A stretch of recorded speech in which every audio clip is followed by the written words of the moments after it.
Gusto mong mamiss ka, tumigil ka, tumahimik ka, bawasan mo ang effort at panoorin mo siya ang unang mag-chat. Lahat ng lalaki gustong mamisaw sila ng babaeng gusto nila. Kaya anong ginagawa natin? Laging nagte-text, laging nagpaparamdam, laging nagbibigay, laging available. Pero ang tanong, mas na-appreciate ka ba o mas lalo kang binaliwala? Ang totoo, mas mamimiss ka ng babae kapag wala kang ginagawa. Hindi dahil nagpapakipot ka, kundi dahil ginagamit mo ang power ng silence, distance at reverse psychology. Sa video na ito, ituturo ko sa iyo kung paano ang hindi mo pagpaparamdam ang siyang magpapaisip sa kanya kung nasaan ka, anong ginagawa mo, at bakit biglang tahimik ka. Isang simpleng prinsipyo. Hindi mamimiss ang taong laging available. Bakit? Kasi wala siyang pagkakataong hanapin ka. Wala siyang chance maramdaman ang absence mo. Kapag araw-araw kang nagme-message, kapag ikaw ang laging unang bumabati, kapag ikaw ang laging nagbibigay effort, hindi ka namimiss, nasasanay lang siya sa presensya mo. Kapag bigla kang hindi nagpakita, kapag bigla kang hindi nag-text, kapag wala ka na sa usual spot, dun siya mapapaisip, asan na siya? Hindi siya nagparamdam ngayon, bakit kaya? May ginagawa ba siyang mas importante? Dun pa lang nagsisimula ang epekto ng pagkawala mo. Ang babae ay naturally curious. Kapag laging may kausap, laging may sagot, kampante siya. Pero kapag nawala ang boses mo, mas naririnig ka niya sa isip niya. Hindi mo kailangan sumigaw para mapansin. Minsan, yung biglaang katahimikan mo, yan ang pinakamalakas mong mensahe. Kapag nag-message ka at di siya nag-reply, huwag kang mag-follow up. Kapag binasa niya ang message mo pero walang sagot, huwag kang mag-double text. Mas okay na mukhang hindi interesado kaysa mukhang desperate. Kapag tumigil ka sa pagpaparamdam, hindi ibig sabihin tinapos mo ang koneksyon. Pinapaalala mo lang na may hangganan ka. Hindi ka dapat laging nasa scene. Imagine mo to. May isang show sa TV na araw-araw mo nang pinapanood. Excited ka noong una. Pero habang tumatagal, nasasanay ka, nawawala ang thrill. Pero kapag nawala yung show for a week, biglang hahanap-hanapin mo. Ganon din sa'yo. Kapag palagi kang available, predictable at nandyan lang, hindi ka na iniisip. Kapag nawala ka, nagiging tanong ka. At kapag tanong ka, ibig sabihin nabubuhay ka sa isip niya. Sa Stoicism, ang katahimikan ay hindi kawalan. Ito ay kapangyarihan. Kapag hindi mo siya kinakausap, hindi ka humihingi ng atensyon. Ibig sabihin, ikaw mismo ang atensyon. At ang babaeng dati ay kampante, ngayon ay magiging aligaga. Hindi siya nagparamdam ngayon, bakit? May iba na ba siyang kausap? Galit ba siya? O wala na talaga siyang pakialam? Hindi mo sinagot, hindi mo ipinaliwanag. Mas lalo kanyang iisipin. Kapag binawi mo ang effort, doon siya natutong maghabol. Ito ang prinsipyo ng pullback effect. Kapag binawi mo ang emosyonal na investment mo, doon siya matutong gumawa ng sarili niyang effort. Kasi dati, ikaw ang laging nagbibigay. Ngayon, wala na, tahimik ka. At doon siya magsisimula gumawa ng paraan. Mapapansin mo, bigla siyang magme-message. Bigla siyang magre-react sa stories mo. Bigla siyang magpaparamdam kahit walang dahilan. Hindi ka naghahabol, kaya siya ang maghahabol. Ito ang reverse psychology. Sa kakatahimik mo, siya ang natutong magsalita. Sa kakawala mo, siya ang gustong makakita. Sa hindi mo pagpaparamdam, nagiging mahirap ka makuha, kaya lalo kanyang gusto. Gamitin ang distansya para umangat. Habang hindi ka nagpaparamdam, hindi ka naman tumitigil sa pag-improve. Ayusin mo katawan mo. Ayusin mo pananamit mo. Ayusin mo social life mo. Mag-post ng konti pero powerful, kahit simpleng picture na maayos ka. Hindi mo kailangang ipakita sa kanya directly, pero mararamdaman niya. Lalo na kapag may mutual friends kayo o nag-i-stalk siya ng profile mo. Tahimik ka na pero mas gumanda ka. Kapag nagtataka siya kung bakit hindi ka affected, kung bakit kalmado ka, kung bakit parang hindi ka na naghahabol, doon siya nasusunog sa loob. At ito ang sagot. Hindi ka na yung dating lalaki na laging nagpaparamdam. Tahimik ka, pero nasa isip ka niya 24/7. Kung gusto mong mamiss ka ng babae, tigilan mong ipilit ang sarili mo. Walang babalik sa lalaking palaging available, pero palaging babalik ang isip ng babae. Sa lalaking marunong tumahimik, ang stoic na lalaki hindi nagpaparamdam. Kasi siya ang gustong maramdaman. At kung gagamitin mo ang power ng distance at silence, hindi mo kailangang gumawa ng kahit ano. Siya ang gagawa ng paraan para hanapin ka. Lalaki na hindi umaasa, siya ang nakakaadik. Ang lalaki na detached, mas lalong gusto ng babae. Babae man o lalaki, natural tayong naaakit sa bagay na mahirap makuha. At kapag hindi mo siya hinahabol, nagkakaroon siya ng tanong sa isip niya, bakit hindi niya ako hinahabol? Ang tanong na yan, nagiging simula ng pagkahumaling. Hindi ka naghahanap, kaya siya ang nakakaramdam ng kawalan. Lagi niyang iniisip na ikaw ang mauna.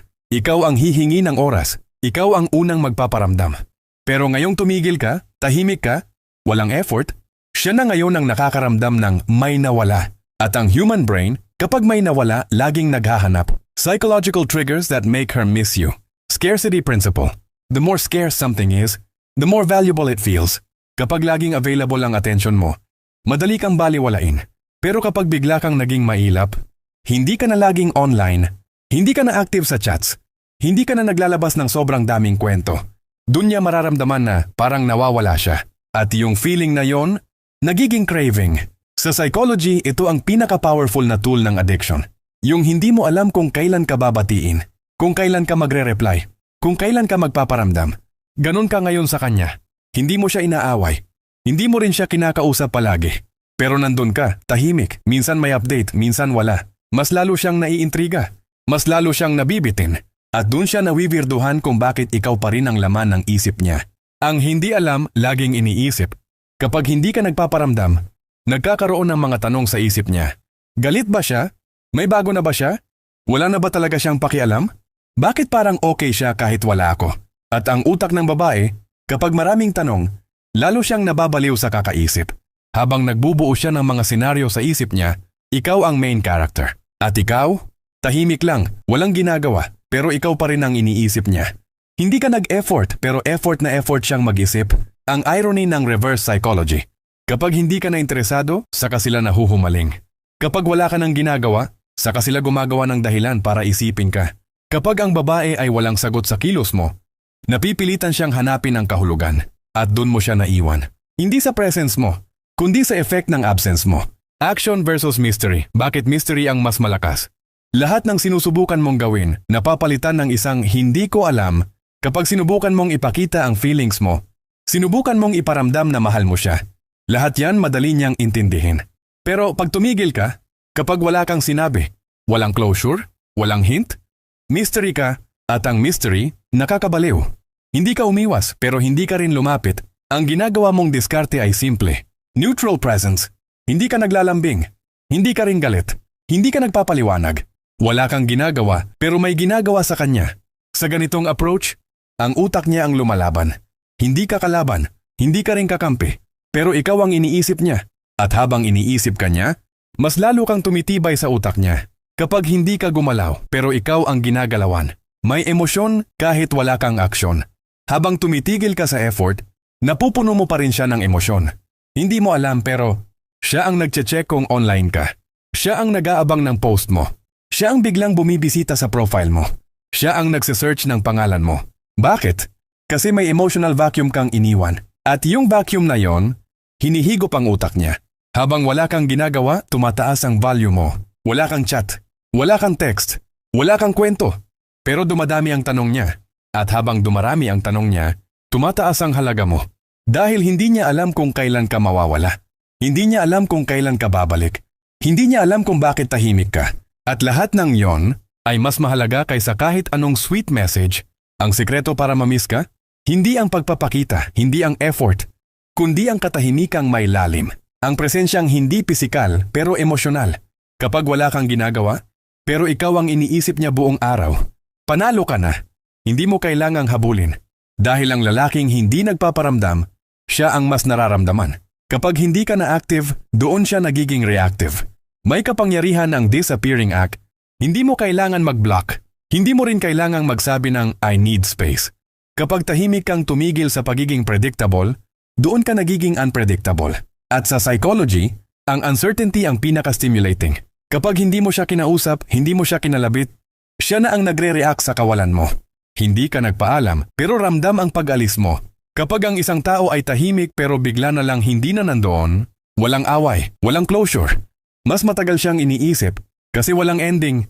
At kapag walang ending, ang utak ng tao ay paulit-ulit na bumabalik sa hindi tapos. Kung paano ka nakakaapekto kahit tahimik ka. You occupy her mind without saying a word. Tahimik ka pero presence mo malakas. Hindi mo siya chine-check pero siya ang nagche-check sa'yo. Hindi mo siya kinukumusta pero siya ang naghahanap ng signal mo. Hindi mo siya kinakausap pero ikaw ang binabanggit ng utak niya. Ito ang tinatawag na psychological imprint. Na kahit wala ka, ikaw ang naiwan. May espasyo ka sa oras niya kahit hindi kayo nag-uusap. May oras siyang tinitignan ang profile mo. May oras siyang tumitingin kung online ka. May oras siyang binabasa ang old messages nyo. At lahat ng ito ginagawa niya nang hindi mo hinihingi. Hindi mo siya kinulit, hindi ka nagpakaseryoso. Pero seryoso siyang nag-iisip tungkol sa'yo. Ang lakas ng what if, mas malakas sa I love you, binubuo niya ang kwento mo sa ulo niya. Kapag wala kang sinasabi, siya ang nagsasalita sa isip niya. Siguro busy lang siya. Baka may iba na siyang nakakausap. Hindi kaya nawalan na siya ng feelings? Hindi mo kailangang magsalita. Siya na ang bumubuo ng kwento mo. At habang siya ay naghihinala, lalo siyang na-attach emotionally. Kapag walang closure, lalong walang kapayapaan. Ito ang sikreto. Hindi ka galit. Hindi ka rin sweet. Wala ka lang. Tahimik. Pero dahil wala kang binigay na closure, walang kapayapaan sa puso niya. At kapag walang kapayapaan, hindi ka rin niya kayang bitawan. Paano mo pinipilit siyang mamiss ka nang hindi ka nagsasalita? You control the emotional tempo without force. Kahit wala kang message, ikaw ang nagpapaikot ng emosyon niya. Ganyan ang lalaking hindi nagmakaawa. Tahimik, pero alam ang epekto ng katahimikan. Kapag dati-dati ikaw ang palaging humahabol, at ngayon hindi ka man lang lumingon. Magugulat siya sa sarili niya kung bakit gustong-gusto kanyang balikan. Hindi mo ginawa pero gusto niyang gawin mo. Kapag hindi mo siya binati sa birthday, kapag hindi mo siya nilike sa post, kapag hindi ka nagparamdam kahit may dahilan. Naiinis siya, nalilito siya, naapektuhan siya. Pero bakit? Kasi inaasahan niya ang atensyon mo.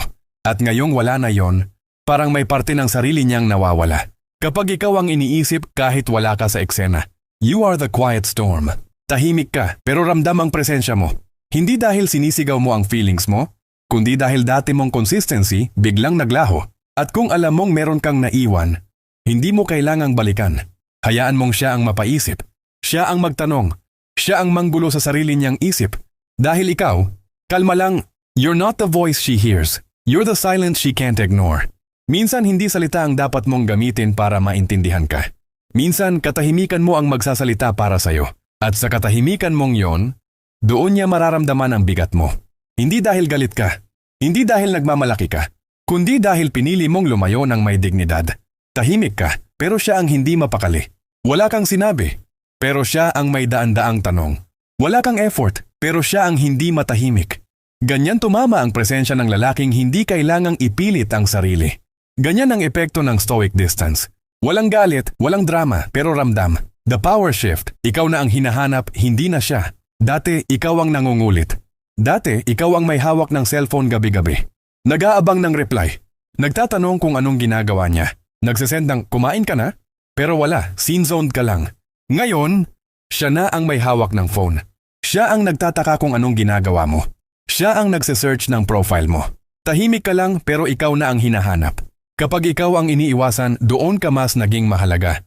Nang hindi ka na nagsalita, nung hindi ka na nagpaabot ng kahit anong emosyon, nung hindi ka na nangulit, doon ka mas naramdaman.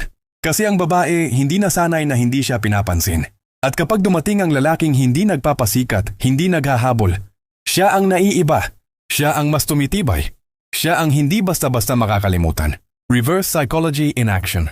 Ano ang reverse psychology? Simple. Ang tao ay mas na-attract sa bagay na hindi siya sigurado. Kapag binigyan mo siya ng atensyon, nawawala ang thrill. Pero kapag hindi ka sigurado, lalo kanyang gustong malaman. Ginamit mo ang reverse psychology hindi para manipulahin siya, kundi para ipakita na kaya mong mabuhay kahit wala siya. At yon ang bagay na hindi niya inaasahan. Hindi ka nagreklamo, pero siya ang umiwas sa katahimikan mo. Hindi ka nanghingi ng closure. Hindi ka nagtampo. Hindi ka nagpost ng pa-victim. Tahimik ka lang, pero sa katahimikan mo, lumabas ang lakas mo. At yung lakas na yon ang hindi kayang baliwalain ng babae. Kaya siya na ngayon ang kumakatok. Siya na ang nagsisend ng kamusta ka. Siya na ang nagre-reach out. Dahil napagtanto niyang nawala ka at hindi ka naghahanap. Paano mo ihahandle kapag siya ang nagparamdam? Huwag kang magmadali. Kapag nagparamdam siya, ang unang instinct mo, mag-reply agad, mag-explain, magpakita ng excitement. Pero ang stoic na lalaki, hindi nagpapanik. Huminga ka. Huwag mong ipakita na excited ka. Walang emojis, walang love quotes. Kalmado lang. Hindi porke nagparamdam siya, babalik ka na agad. Tanungin mo muna ang sarili mo. Genuine ba to? Gusto ka ba niya o gusto lang niyang siguraduhin andyan ka pa? Namimiss ka ba niya o gusto ka lang niyang i-check? Hindi lahat ng paramdam, sincere. Minsan test lang yan, at minsan ego lang yan. Kapag tumalon ka agad, babalik ka lang ulit sa dating cycle. The Stoic response, composed, confident, controlled. Kumilos bilang lalaki na hindi na umaasa. Kapag kinausap ka niya, sagutin mo. Pero hindi sa paraang desperado. Walang paninisi, walang drama, walang tanong ng bakit mo ako iniwan. Simple lang, ayos lang ako. Busy din. Hope you're doing well. Maganda ang sagot pero walang pasaring. Dahil ang goal mo hindi para maibalik siya, kundi para patunayan na kaya mong maging okay kahit wala siya. Hayaan mo siyang magbigay ng effort. Ngayon siya ang nagparamdam, let her work for it. Let her ask the questions. Let her show consistency. Huwag kang agad-agad bumalik sa dati mong ugali. Kasi kung babalik ka sa pagiging available, mawawala ulit ang halaga mo. The only way to keep her interested now is this. Maintain your silence kahit nagpaparamdam na siya. Let her prove her worth. Ang lakas ng lalong walang ginagawa. Mas gusto kanyang balikan kapag wala kang hinihingi. Kapag wala kang hinihingi, mas nagiging attractive ka. Kasi hindi mo siya pinipilit. You're whole. You're calm. You're focused. At hindi mo siya kailangan para buuin ang sarili mo. At sa ganong mindset, ikaw ang hindi makalimutan. Tahimik ka, hindi ka galit, pero ramdam kang nagsara na. Walang block, walang mute, walang away, pero ramdam niyang nagsara ka na. At yung presence na dati niyang sinasayang, gusto niya ulit makuha. Pero ngayon, hindi ka na naghihintay. Ikaw na ang pinipili ng sarili mo. At kung gusto kanyang balikan, hindi ikaw ang mag-a-adjust, siya na. Tahimik kang nawala. Tahimik kang bumangon. Tahimik mong binago ang sarili mo. At ngayon, tahimik mong nakuha ulit ang atensyon niya. Nang hindi ka nagmakaawa, hindi ka kailangang mag-effort para mapansin. Kasi ikaw mismo ang bagay na hindi madaling makalimutan. Kung natutunan mo kung paano manahimik na may dignidad at nagbunga ito ng respeto, i-comment mo sa baba. Tahimik ako pero siya ang hindi mapakali. At huwag kalimutang mag-subscribe para sa susunod nating Stoic series.